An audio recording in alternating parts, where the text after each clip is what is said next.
Hey everybody, Larry here, Boxcars Garage. So hey, thanks for coming back and checking out what we got going on here at the shop. We're going to be working on the 36 today, and specifically we're going to be getting back on that A-pillar and that lower cowl area that we've been putting off. So we'll go ahead and turn you around here and we'll talk about what we're going to do.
Okay, back on the driver's side door.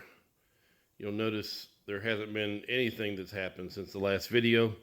So this is going to be kind of a fresh start in the next phase of repair for this driver's side. So here's the game plan. We've got to do like 3 different phases of repair here. We've got the jam, we've got the body metal here, the lower at the cowl, and then there's also a substructure here that we need to talk about.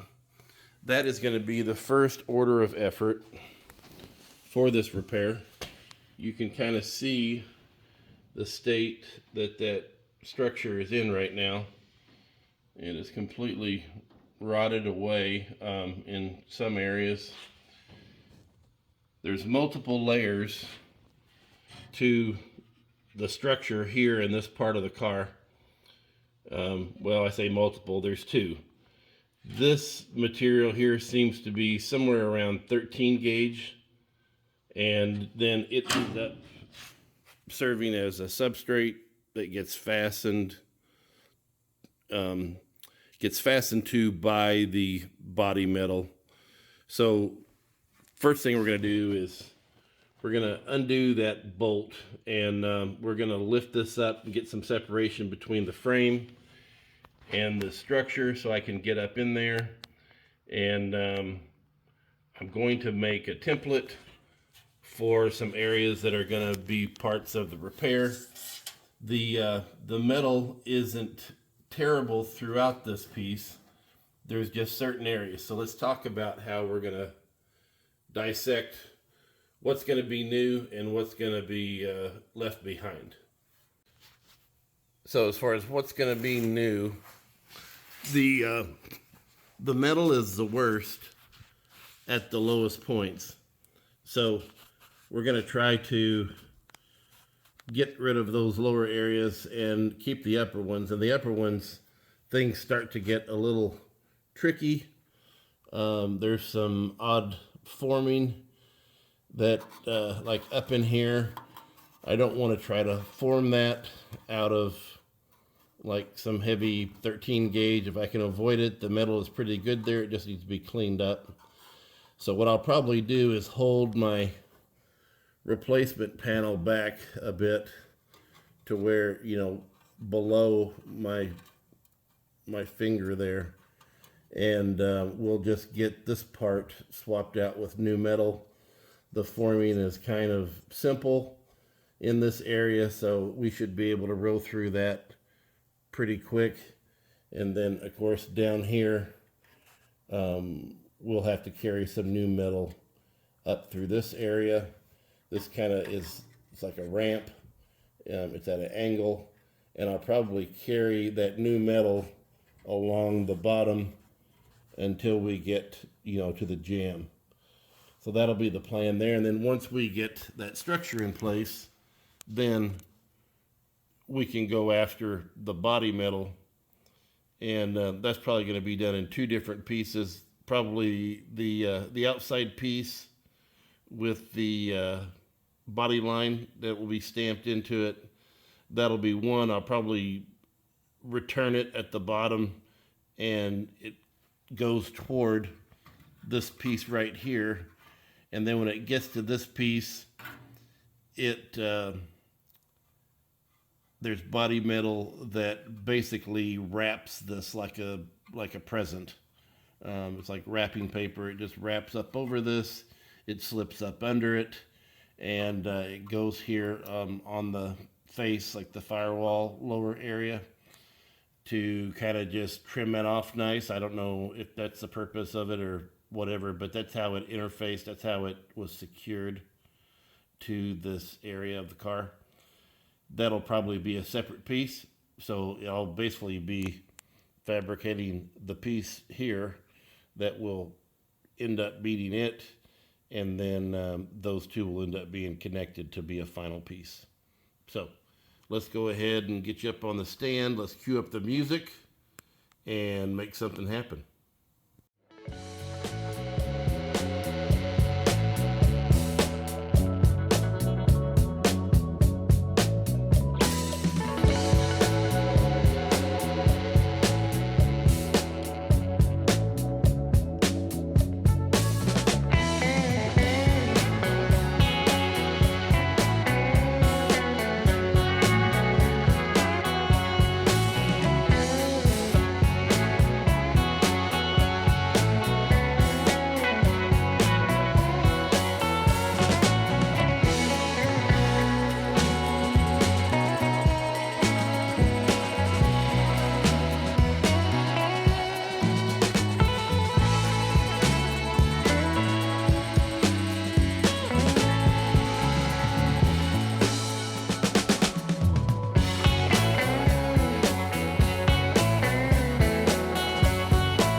I bought it the other day because there's all kinds of spot weld applications in these old Fords. The thing about this machine is it worked. I got it home, it worked. I've got a little template piece here, or practice piece. Everything was just dandy. And then I thought, you know, I could make this look better. I could take it apart, clean it really good, put it back together, and then boy, wouldn't I have something nice. And I put it back together and now it doesn't work. And so I haven't like looked back and dedicated the time to fix it, but if I had that working, I would have used spot welds on this piece right here. And that's what Ford did back in the day, plus some rivets to hold it in place. And that's what I'm imitating right there. Took a little bit of artistic license with how I put mine together. My spot weld imitations in the form of these rosette welds didn't work out all that great. I had some separation from the welds up here at the top, so I went ahead and I welded that up. It looks nasty. It started out looking great. I mean, it was a nice, clean piece of fab. And then I had to make some adjustments, and then before you know it, you've kind of overworked the piece. And so, anyway, this piece is kind of a great example as to why I'm dealing with this crusty old car. Because how this turned out and how I got there is a good example of being inexperienced with your fabrication. And these are the things that take away from your final product. So I'm learning on this crusty old car doing stuff like that, so when it gets to an important car or a better car, I don't keep on doing that stuff. So there are some advantages to allowing yourself a big ugly project when you're new, because hopefully you get this out of your system and you get better, and then you do a nice car. So let's get back at it.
Well, it was slow going, but we finally got something done in the shop. This area here, we got her all wrapped up. Might be a little bit of dress up still left down the road, but I can get into that when I start working on that A-pillar. This area was kind of a pain because I couldn't get in there all that well. I've got all these braces here seem to be in the way, and I keep on banging my head into those as I went along, but she's all reinforced. You know, I was just trying to replicate what was there, and sometimes I had to use pictures, and sometimes I had enough left to where I could kind of decipher it. but this whole weird area right here allegedly has something to do with the toe board. This had something to do with that. That little kick up would retain a section of this toe board here in this area of the car. And, you know, I'm not planning on putting plywood back in the car. As far as the repair, it's probably going to be a steel floor. So I kind of felt like I just kind of wasted my time on doing that little detail right there. If I had to do all over again, I probably would have just eliminated that from the plan, and I would have followed the chassis, and it would have been flat to the chassis, and you know. But anyway, I tried to keep it true to form, and that's what I ended up with. I'll take you around to the front and the other side, and we will talk about what's next.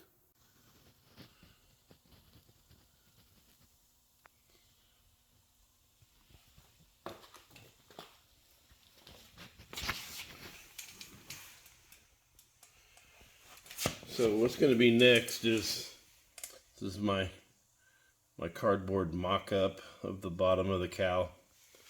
And I don't honestly have to go this high with it.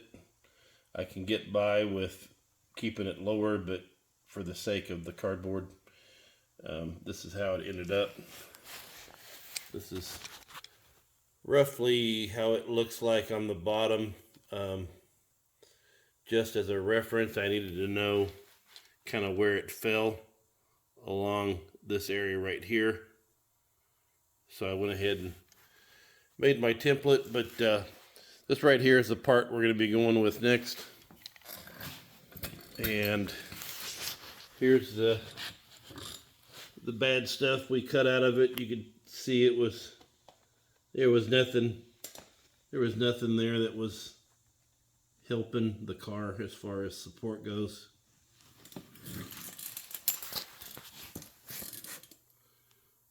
So out with the old and in with the new.